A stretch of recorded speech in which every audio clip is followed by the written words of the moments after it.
today's episode, we are not gonna play blue-white. If you've been following me on this channel, you know that I've been playing blue-white control in MTG Arena for quite some time now. And what I notice is that I'm playing against this deck for more than I could remember. According to most people, this is a tier 1 deck. And since I got all the cards that I need to build this deck, which is in front of your screen now, I've decided to put them all together and put it to the test. Let's go ahead and try it out.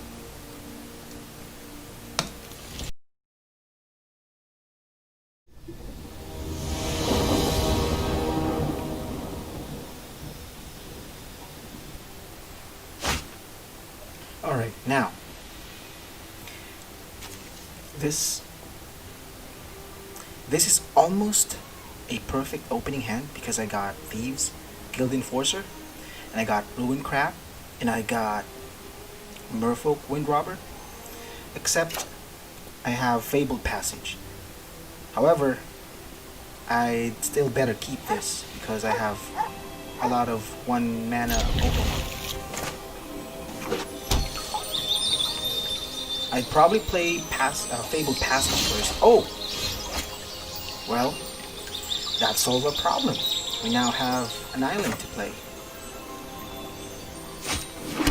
So, I'm gonna go with Ruin Crab first.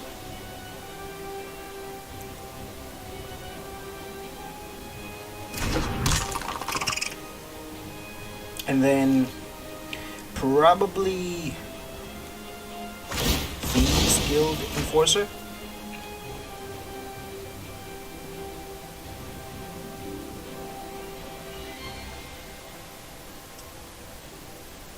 Yeah.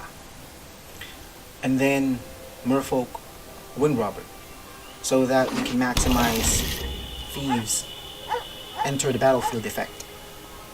And at the same time, we're playing lands, so Ruin Crab is also milling our opponent using its landfall. Alright, now this is the mono black version of the... Oh, that's interesting. So he chose to remove our counterspell. Now we have 2 Fabled Passage, so Ruin Crab is really good here. However, I'm still going to play a Swamp first because I wanted the Force to be played on my opponent's enter. So yeah, we're gonna go with that plan.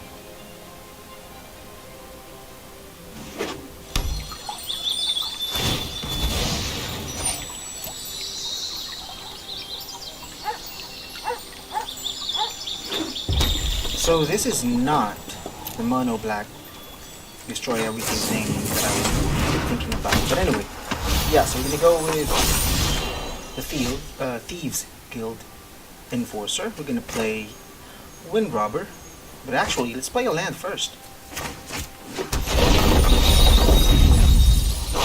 And then we attack.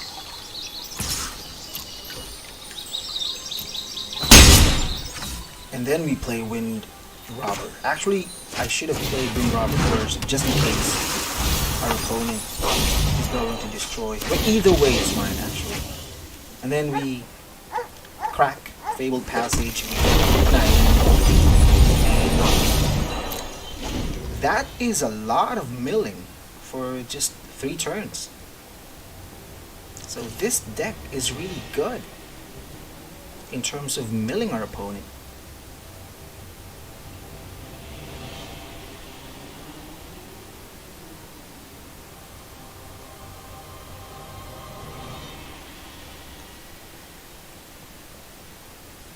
And milling our opponent is a bit underrated because we're kind of taking... Yeah, that's expected. So he is going to destroy Thieves, which is fine.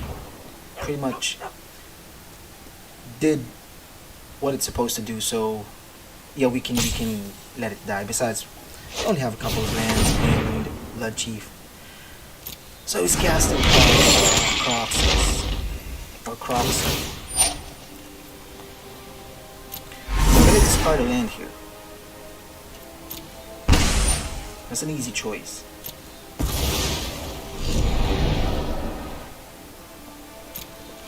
Oh, he's missing his land drop.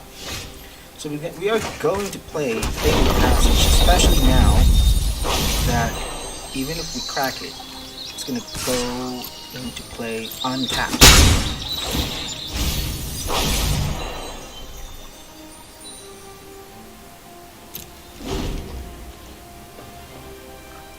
Good news is our opponent is missing his land drop.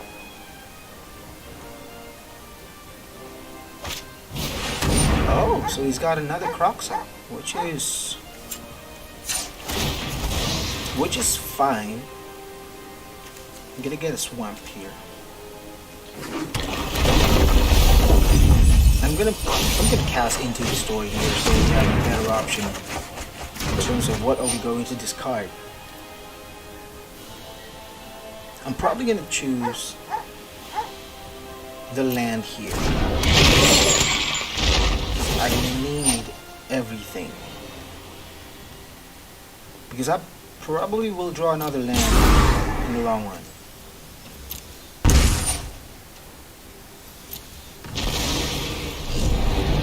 And since our opponent is slowed down by us milling them, and if our opponent misses a land, see? So, Wood Crab gone, so we got another one that we got from Into the Story, and we got two.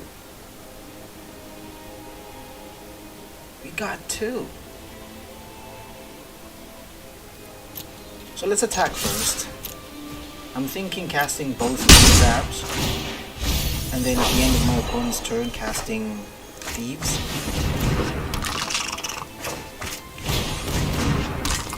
Because most likely he's going to kill one of the Ruin Crab. He's not going to kill Merfolk because I can just go ahead and sacrifice it and draw a card out of it. So he's not going to kill that. So Elspeth's Nightmare will kill one of our crabs. He's not going to target the Merfolk Wind Robber. See? Because I can just sacrifice it and then I'll draw a card, so it's kind of useless for him. So if we're going to go with our plan of casting the Skilled Enforcer, our opponent's tapped out, we can now play a land, pull them out, attack them both, but of course let's cast. We will cast Wind Robber, but I'm going to attack them for both. And we'll cast Wind Robber, kill him again for 2 more cards. We are left with Blood Chief, which will be taken by Elspeth's Nightmare.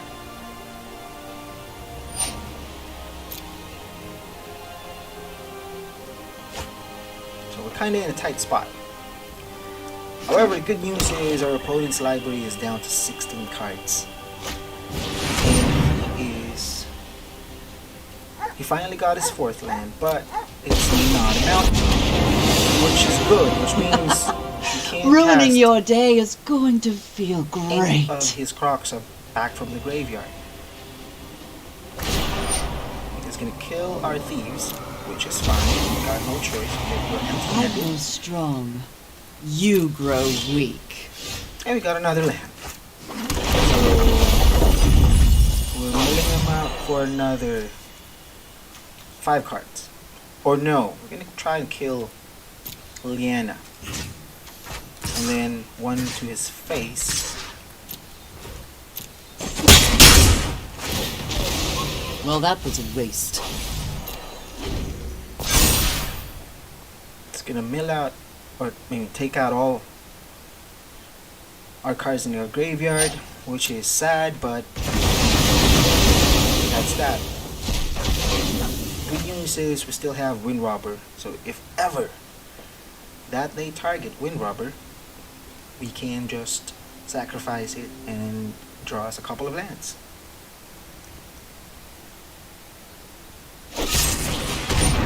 And of course, it's not going to target that.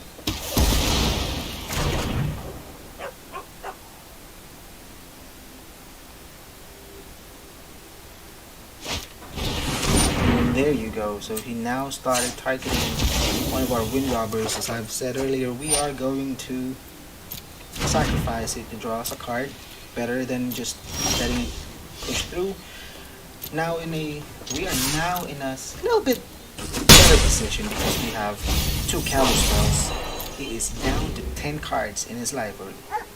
Make it 9. So we are so close. We are just... So he finally found his second mountain or second red mana. Which means by next turn,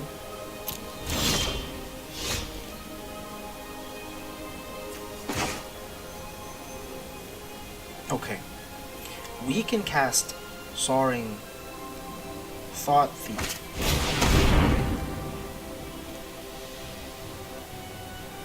Which will turn our Merfolk Windrobber to a 2/1 creature.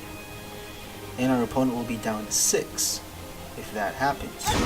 Also, if Windrobber attacks, since it's a rogue, our opponent will be milling 2 cards. Now, do I counter this because that's gonna be it, or I don't? Yeah, let's counter it because, as I've said, we're milling him for 2, and then Windrobber will take damage, or we'll hit him in the face for 2, mill him for 1, he's down to 5 cards left.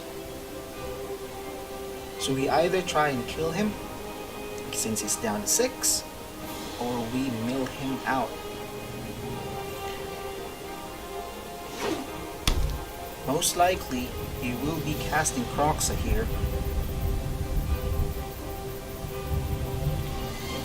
Which means our Drown in the Lock will be discarded.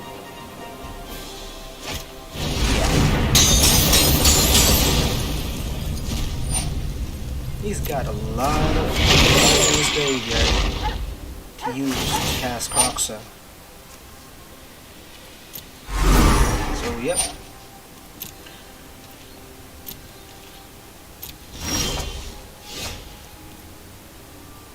We're gonna attack. He is now gonna be down to 2. He will also be down to 2 cards.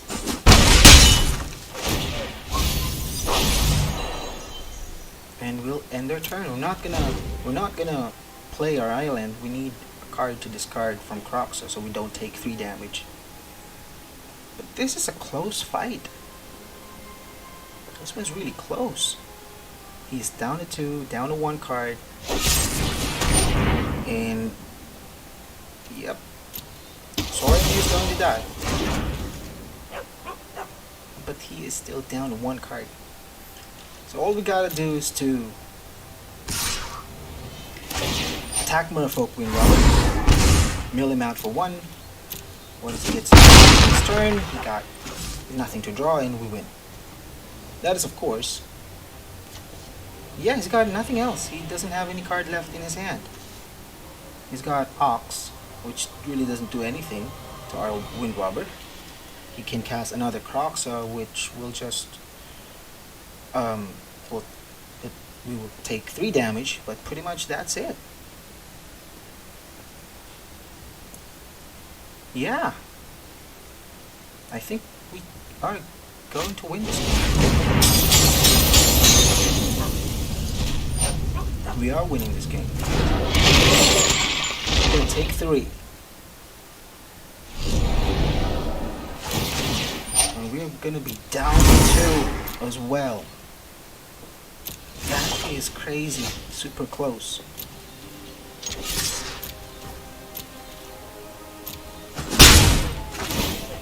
And he is done.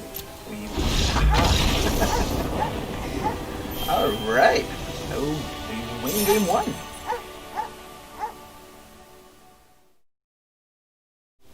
Alright, moving on to game 2. Let's go.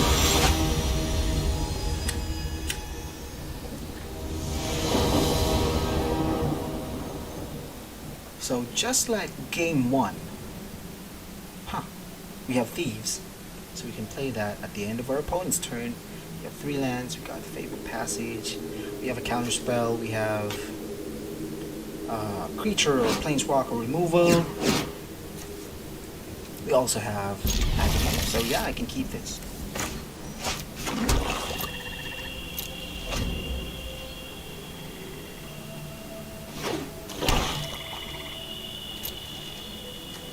And the turn, thieves.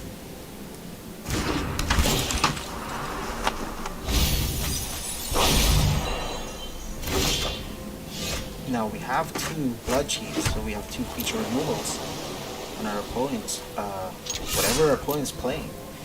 Most likely this one's either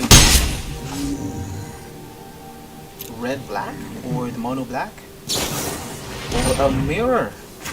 That's counter damage.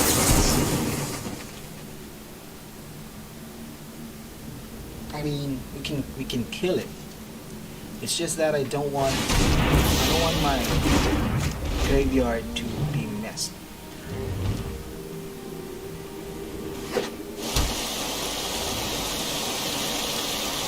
Yeah, this is a mirror match. Yep, we got lucky. At least. Well, we can kill that.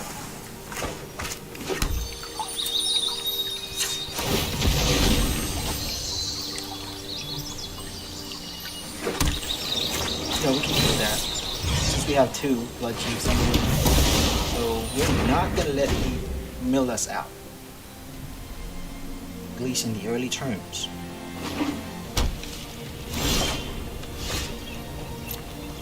Now I can still keep holding onto that Agadeem's Awakening. Yeah. Well, we can't do anything about that. So our opponent is going to mill us anyway. It's a mirror match anyway, so that's expected. We're gonna do the same thing. Well, not exactly that much of a mirror because I don't have that. I choose not to have that for various reasons. I am going to play Agadeem now since we're not drawing any more lands. We are going to kill that Nighthawk. And we're going to attack.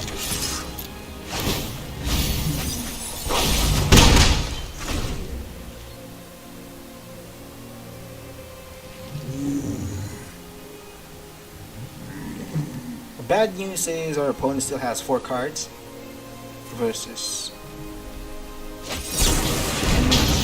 Yeah, kind of destroy our creature, and then he runs out. I can use Call of the Death Dweller to return both my Thieves and my Soaring Thought, which will trigger Thieves. So since Thieves already has Death Touch, I don't need to add Death Touch to that. However, I can put Menace to it, so somewhat evasive. Since Soaring Thought Thief is already flying, so you don't need Menace, but does need Death Touch, and that is also why our opponent decided to kill that instead.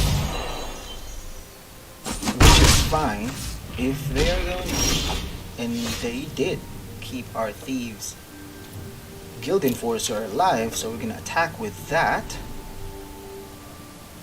So if this is going to be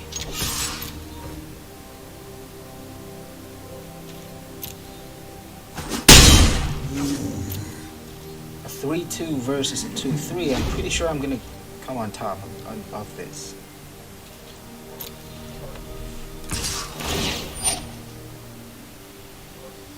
So I can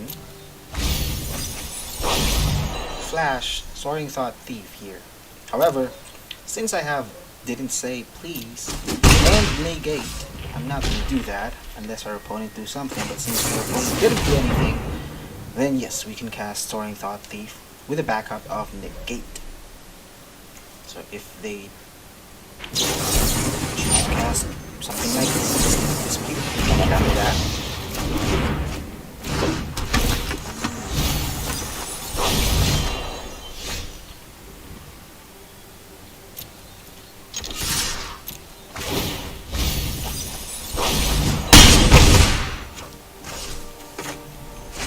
So we are a little bit ahead. Just a little bit, since we have 2 creatures, and that is 6 damage. Since we have counter spell, counter that as well. Since our opponent is also, or has missed his land drop, so that's pretty much 1 spell per turn. So even though we don't have a backup counter, and we also don't have anything else in our hand, we're still getting ahead somewhat. And now we're not. Since we drew a land, yes, our opponent's going to be able to, but they can kill both of our creatures if they happen to have like 2 removals. So that's going to be a problem.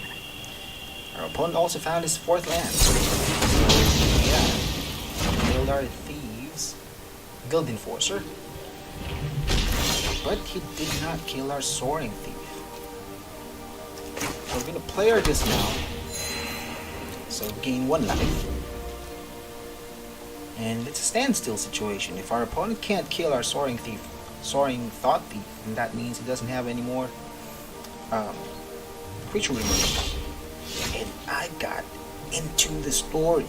Now, if our opponent doesn't have any creature removals, then you probably have a counterspell. Since he's not killing Soaring Thought Thief, well, now he is. I'm going to cast into the story here. If he got a counterspell, then he got a counterspell. If he doesn't, which, well, he doesn't. So we're kind of lucky. So what is he holding then? If he doesn't have a counterspell, he's waiting for a creature removal. So what are those 3 cards? At the end of our opponent's turn, we can cast Soaring Thief.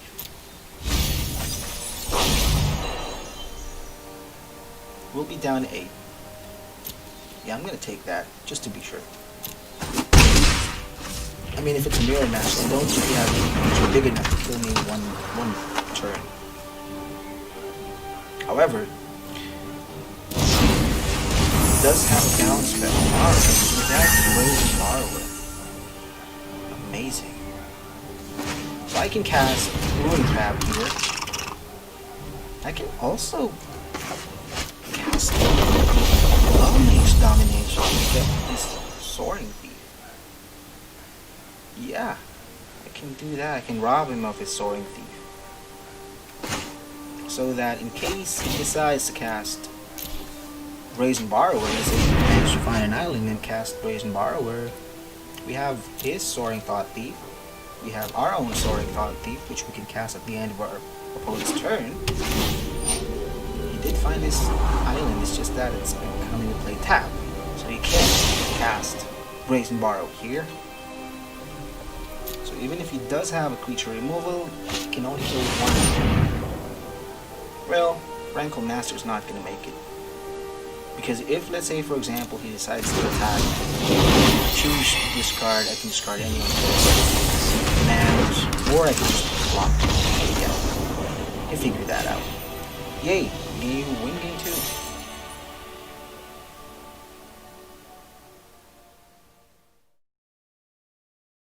2. Alright, moving on to game 3.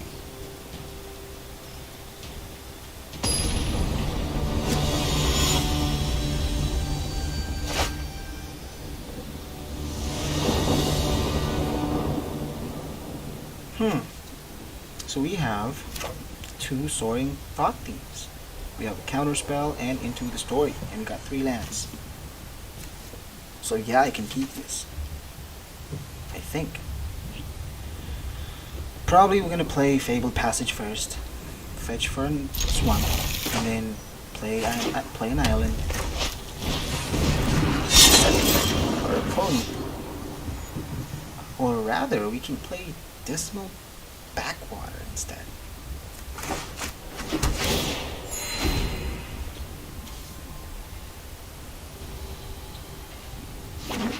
It is an aggro deck. Yep. Against mono red aggro, which is basically trying to kill us as quickly as possible. So we have little to no room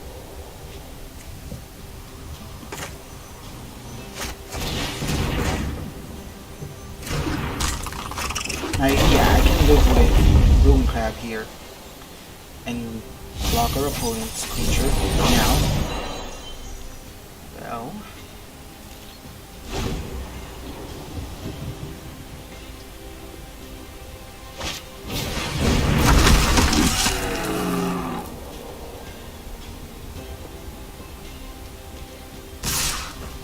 I'm gonna block Fervent Champion and we'll take one. We'll play an island because we wanted that Fabled Passage, once we crack it, to come into play untapped. So if our opponent decides to cast something, we will counter it. If they don't, then we'll cast Soaring Thought Thief at the end, or well, since they decided to cast Relic Robber, which is, I don't want that. I don't want to have a token that hits me for 1 damage. So we'll block Fervent Champion, and we'll take it. So slowly, our opponent is trying to kill us. The good news is we drew Drowning Lock, which also means we can now cast Soaring Thought Thief and at the same time have a counter spell backup. So yeah, we're gonna counter that with Drowning in the Lock.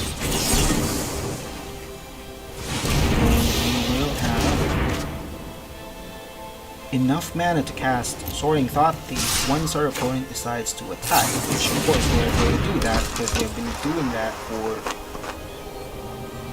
like quite some time, and pretty much all I did is to block them using Ruin Trap, so they won't hesitate to attack, which allowed us to deal with the Fervent Champion.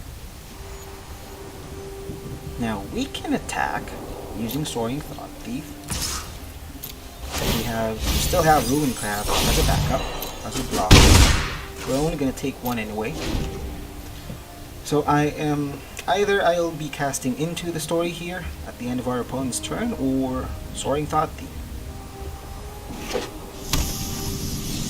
That is of course our opponent. If our opponent don't cast anything nasty, but he is casting something, and this one's really I can't afford to let this things, so I'm gonna have to counter it. We are not able to cast Into the Story, we're not able to cast Soaring Thought.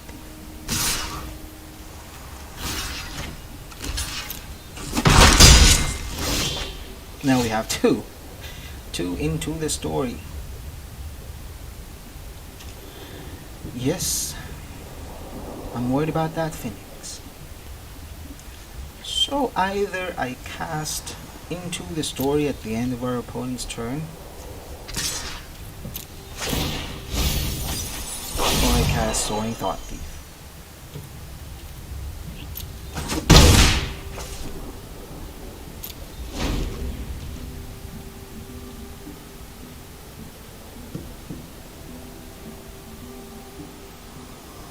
I would like to cast Into the Story, but I also would like to cast Soaring Thought Thief here. Although, I'm gonna go I think I won't. I can't make it. If I'm gonna try and cast Soaring Thought, both of them will. I don't think I can raise. So Phoenix of Ash will come through. It's gonna be a 3/3. I can cast Soaring Thought Thief and block it.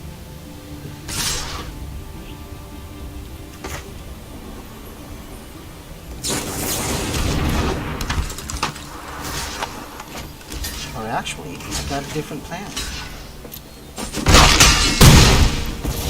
So we'll take down one of those 1/1 creatures. We will also kill. Actually, we can play Dismal Backwater. We'll be down to 12. And then we can mill him out. I mean, milling him out is still our number one option.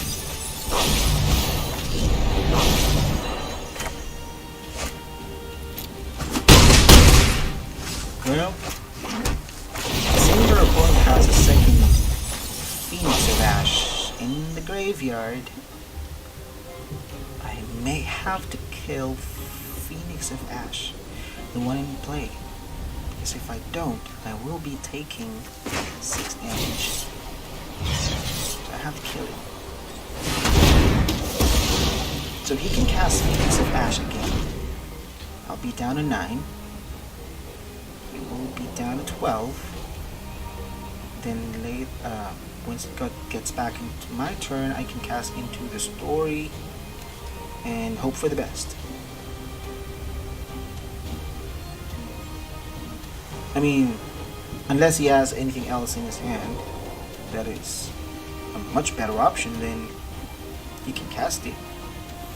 But he probably will cast the Phoenix of Ash and hit me for 3. Yeah, I'll be down to 9. We'll be down to 11 once it gets back to me and I attack him for 3. Wow. Okay. And that's a better option. I will be casting Into the Story right now. This is my window for that.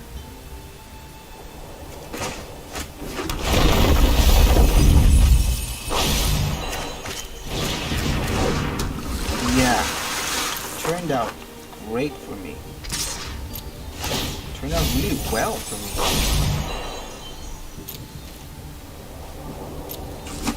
Now,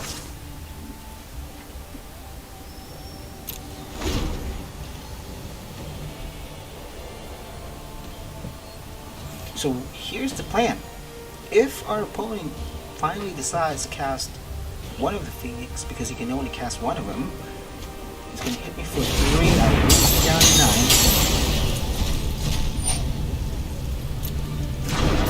Then use Lull Mage Domination to get that.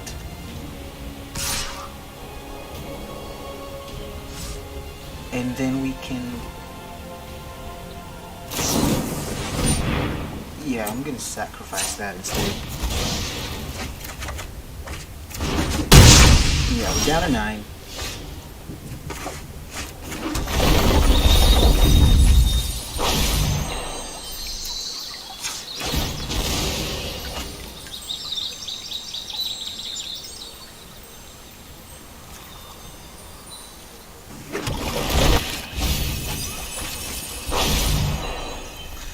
Yeah, I'm gonna go with that.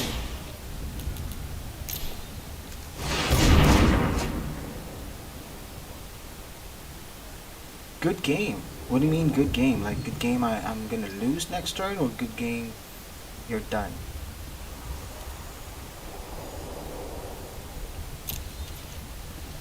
Anyway, he's got 5 cards left, so I can attack. It's gonna be 3 cards left. He will be attacking me with Phoenix next turn. That will be, I'll be down to 6. Well, I guess that's it. 3 games straight. 3 wins.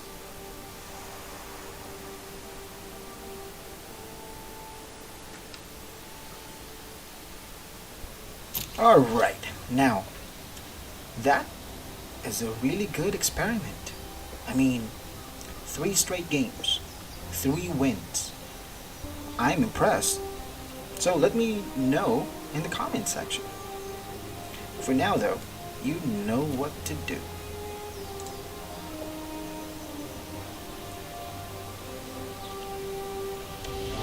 Ciao.